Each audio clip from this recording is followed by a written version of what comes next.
Yasema na Citizen.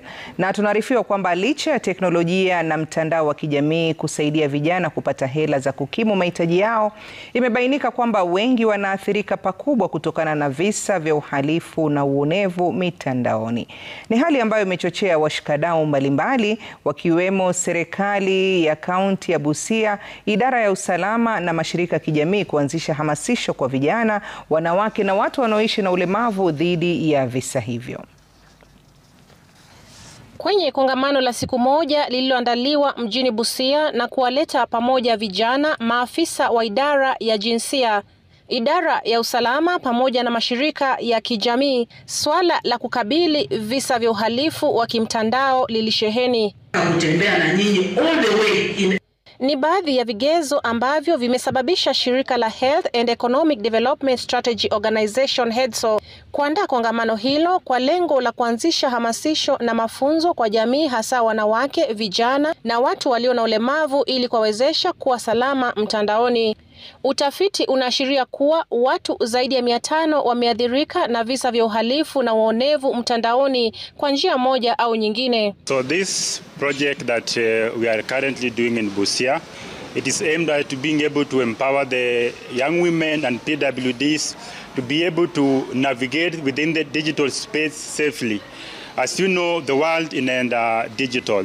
But is the digital world safe enough for the women and even for the youth? We did a baseline survey with almost 500 participants. And all these 500 participants confirmed that at one point they have been scammed, they have been bullied, and they have been exploited. And that means there is a gap.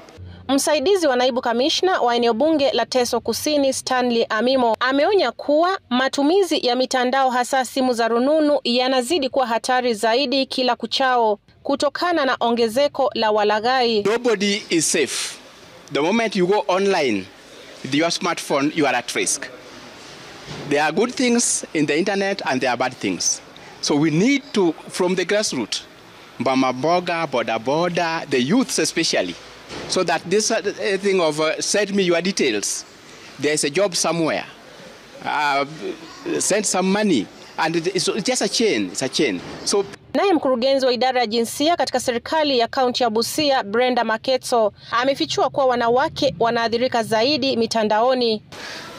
This training is going to be very effective to the women because in most cases they are the ones who are usually most vulnerable and most affected.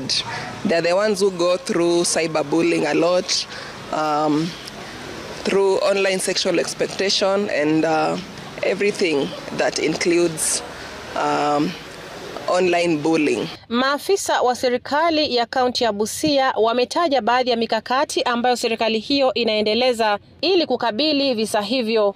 We have made sure that we are able to come up with the different programs that can train our youth basically on how they can use digital skills to market their business, those smallholder businesses, how we can train them on. Baadhi ya vijana ambao wamepokea uhamasisho huo wametaja manufaa ya mtandao, japo wanahofia visa vya uhalifu ambavyo vinazidi kuongezeka kila kuchao.